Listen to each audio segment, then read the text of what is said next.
Live, deep in the heart of America, it's the James Hendricks Show.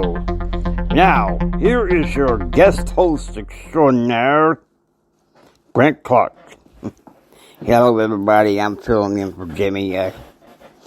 He's been kind of late, though, so he asked me to kind of take over today and, cover the news. So he's probably going to come back. Looks like they're going to come back tomorrow and ask me to come back tomorrow and air it for a while. So we'll go ahead and talk about this. I'm talking that this title of this episode is called Federalist Duty. Alright, here's one. Biden says he wishes to restore America back to the 1870s. Oh. Well, where do I start, JR? I mean, seriously. 1870s? Don't he mean 1970s?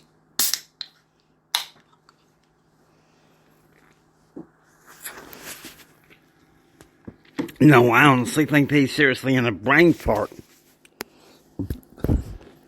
Him and his people farting around.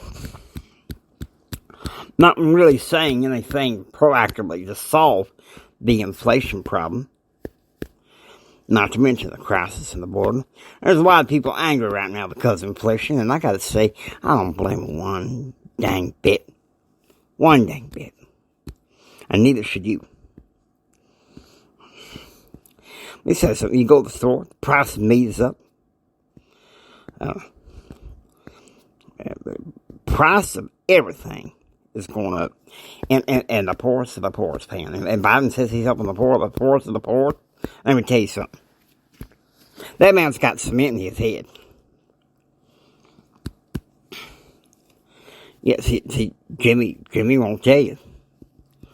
And, when he asked me to take over, I was talking to JR about this last night, and he said, it's a Biden thing. He just keeps lingering on with the same broken record over and over and over again. And people are getting tired of it. Here's another article. This is by Kristen Justice, also in the Federalist. It's talking about Biden celebrates high gas prices. This is incredible. You see, here's the thing. I grew up in a family. My daddy said the Democratic Party was the party of the people. And I believed him. Till I went off to Texas Tech. I got talking and I started reading, getting informed. Had JR at the time, he was diehard Clinton supporter. I said, after that election, I said, JR, you made the biggest mistake of your life. And just before he left to go on this cross-country tour over the summer of 93, he said, Brent, you may be right. You may be right. And so, when he came back from his cross-country deal, he started getting interested in the things of God. We'd study the Bible and talk about the problems of the country and everything. Some people, liberals, think, this is outdated crap. Let me tell you something. Many Federalists, Alexander Hamilton, I'm willing to bet he studied that King James Bible. You can't tell me he didn't. Guys, now's not the time to play around with reactive semantics. Okay, Biden is celebrating high gas prices as incredible. What is going to come out of his mouth next? And the new press secretary don't sound as much as impressive as the old one. Just saying that. Come on, guys. Here's another news story from the Federalist. Says we didn't inflame the culture wars on transgender. No, the liberals I'm going to tell you something. I am a die-hard conservative.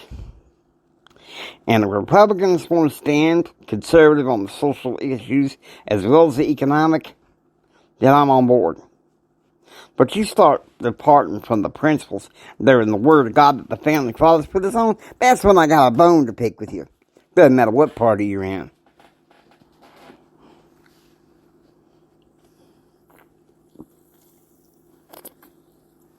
And we can sit here and talk radio and podcasts shooting out flaming rhetoric. Or we can just call it as it is. Seriously.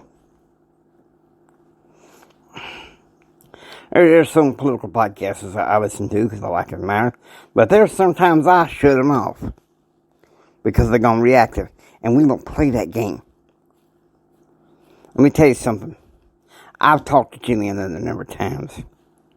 And he said, look, our show is not to sit there and keep complaining about something that you can't do. And you can't do anything about it. Well, you can do something about the gas prices. Number one is vote in November. Get these scoundrels out from both parties. Let's get some people in there that know what the real world is about. Number two, why don't some of y'all form your own businesses? Seriously. Not necessarily to commit to present jobs. If that's what you want to do, good. But I think so much of the world is caught in the jobs mentality. Back in the day of the Federalists, I don't think there were too many jobs. It was agrarian. We're in a combined age now. If you want a job, fine. But don't sit there and complain about inflation if you can't do nothing about it. What's it going to do? Sit there and waiting for the world to change the problem when you might get a change you don't like. When you can get up there and do something that you can do something about and make the changes that need to be made. A federalist duty is to care for its country and the values that it's dealt with and the mechanics of politics. All this personality politics has been going on since hell the 1960s. What has that got us? Nothing. Not absolutely nothing. And my daddy, who said Democrats is the party of the people, he's all ears. He's wet behind the ears. You think some of these people would wake up, say, around 2003, realize they made a big mistake. Now, I hope you enjoy listening to the James Hendricks Show. If you like what you hear, please subscribe and become a part of receiving most daily updates. It's Brent Clark saying until next time, y'all take care, be proactively informed. Y'all have a blessed day.